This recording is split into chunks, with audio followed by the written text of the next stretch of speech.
안녕하십니까.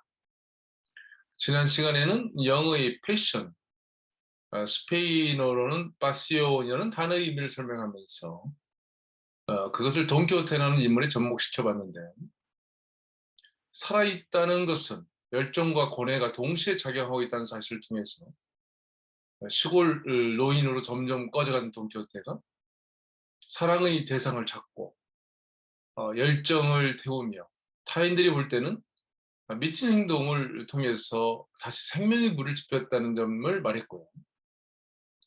열정은 동시에 고뇌와 고통을 동반하며 열정이 큰 만큼 고통도 크다는 사실을 돈키호테가 보여준다고 말했고, 다시 생명력을 되찾으려는 돈키호테에게 패배는 그렇게 중요하지 않다는 점도 말했습니다. 삶에 대해 이런 해석은 결국 산초에게는, 아니 일반 사람들에게는 풍차로 보이는 것이 돈키호테에게는 마법에 걸린 거인이어야 했고, 그것은 강력한 적이어야 합니다.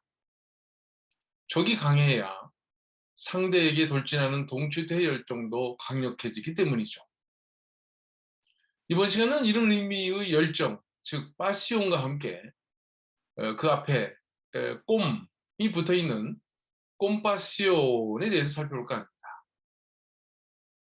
이 단어에 대해서 사전에서는 동정, 자비 등으로 풀이하고 있는데요.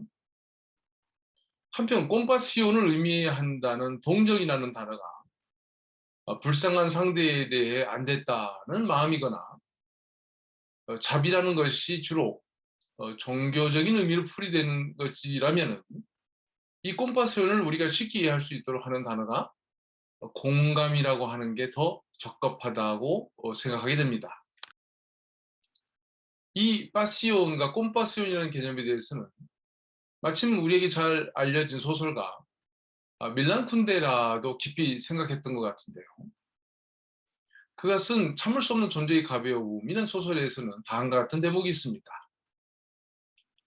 동정이라는 단어는 접두사 꼼과 원래 고통을 의미한다는 어간 파시오로 구성된다. 다른 언어, 예컨대 체코, 폴란드어, 독일어, 스웨덴어에서 이 단어는 똑같은 뜻의 접두사와 감정, 그 센티먼트라는 단어로 구성된 명사로 번역된다. 라틴어에서 파생된 단어에서 동전이라는 단어는 타인의 고통을 참아 차가운 심장으로 바라볼 수 없다는 것을 뜻한다. 달리 말해 고통스러워하는 이와 공감한다는 뜻이다 라고 작품 중에 말하고 있습니다. 우리말을 정리하자면 콤파시오는 동정이라고 해석되기도 하지만, 이 해석의 근본적인 뜻은 고통스러워하는 타인을 차마 차가운 심장으로 바라보지 못하는 마음, 즉 공감의 의미가 있음을 말하고 있는 것이죠. 그는 이 소설에서 공감, 즉 콘센티멘트로서의 콤파시온을 감정의 여러 단계 중에서 가장 최상의 감정이라고 말하고 있는데요. 그는 이 공감이라는 것, 즉 콤파시온을 스페인어로 피에다, 영어로는 그 피티, 즉 연민과 구분합니다. 여기서 연민이란 고통받는 존재에 대한 일종의 관용을 암시한다. 한 여인에게 연민을 느낀다는 것은 그녀보다 넉넉한 처지에 있는 사람이 몸을 낮춰 그녀의 높이까지 내려간다는 것을 뜻한다고 말하고 있습니다. 작품 중 남자 주인공 토마시는 생각지도 않게 테레자라는 여인에게 마음이 끌리게 되는데요. 시골에서 온 그녀가 가난하고 조건도 좋지 않았으므로 그녀에 대해서 일어나는 자기 내면의 감정이 혹시 피티, 즉 연민이 아니길 바라는 장면에서 나온 말입니다. 물론 상대에게 느끼는 감정이 연민이 아닌 공감을 원했던 것이죠. 1922년 노벨 문학상을 받은 스페인의 하신토 베나벤테는 이 말을 했네요. 열정과 광기가 없는 인생은 과연 의미가 있을까? 라는 질문이죠. 삶이란 열정과 관계로 살아간다는 의미로 말한 것 같은데요. 그는 동시에 열정을 나누는 자만이 나의 광기를 이해할 수 있다는 말을 한 것은 공감의 중요성을 말하고 있는 것 같습니다. 열정적으로 살아온 사람은 그 열정의 크기만큼 상대를 이해할 수 있다는 뜻이고, 그것이 바로 공감, 즉 파시온을 나눈다는 의미의 꼼파시온이라는 것입니다. 산초는 돈키호테와 동행하면서 도저히 돈키호테를 이해하지 못했습니다. 돈키호테의 생각과 행동은 산초에게는 참으로 엉뚱하게 보였죠. 그렇지만 작품이 진행되면서, 말하자면 돈키호테와의 동행의 시간이 길어지면서 산초는 점차 돈키호테를 이해하는 입장으로 변하고 있음을 우리는 발견하게 됩니다. 돈키호테 2권을 말미에 돈키호테와 산초가 마을에 거의 다다랐을 때 산초는 다음과 같이 말을 합니다. 내가 그리던 고향 마을아, 여기 그대의 아들 산초 반사가 부자는 못 되었어도 매는 실컷 얻어맞은 채 그대의 품으로 돌아오고 있지 않은가. 두 팔을 벌려 또한 그대의 아들 돈키호테를 맞이하게라. 남의 발뚝에 져서 패배하긴 했지만 자기 자신을 이기고 돌아온 아들일세. 그분 말에 따르면 자신을 이기는 게 인간에게 바랄 수 있는 가장 큰 승리라는 걸세라고 말하고 있습니다. 사실 돈키호테는 작품에는 돈키호테의 열정만 있는 게 아니라 산초의 열정도 크게 타올랐다는 것을 기억해야 합니다.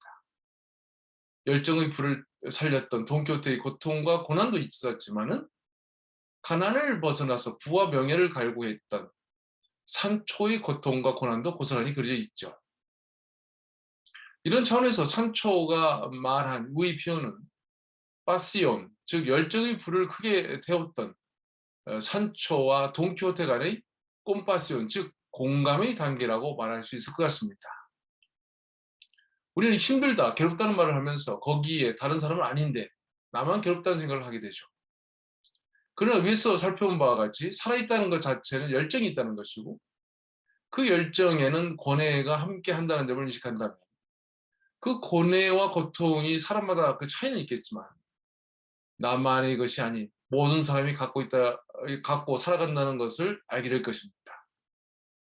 말하자면 파시오는 살아있다는 증거이며 자연스러운 것임을 인식하게 되는 것이고, 그럼으로써 파시온으로 살아가는 타인에 대해서 공감하게 된다는 점이죠. 이런 의미에서 한 국가나 집단이, 그리고 사회와 가정이 서로 반목하고 분열되어 있다면 다른 것보다 이 공감, 즉 꼼파시온이 부족해서 그런 것은 아닌가를 살펴봐야 할 것 같습니다.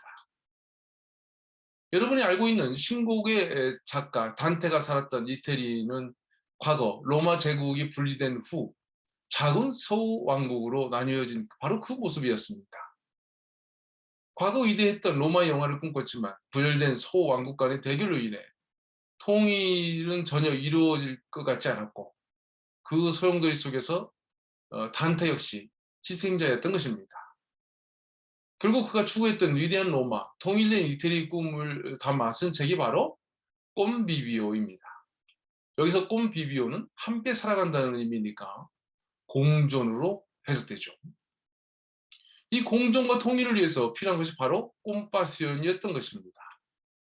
분열과 반복을 넘어 하나가 되기 위해, 함께 살기 위해서는 각자의 열정, 각자의 고통을 이해해주는 공감이 필요하다는 단테의 메시지가 담겨 있죠. 네, 이번 시간에는 지난 시간에 살펴봤던 파시온, 즉 열정이라는 단어와 연결해서 꼼파시온, 즉 공감이라는 단어의 의미를 함께 살펴봤습니다. 감사합니다.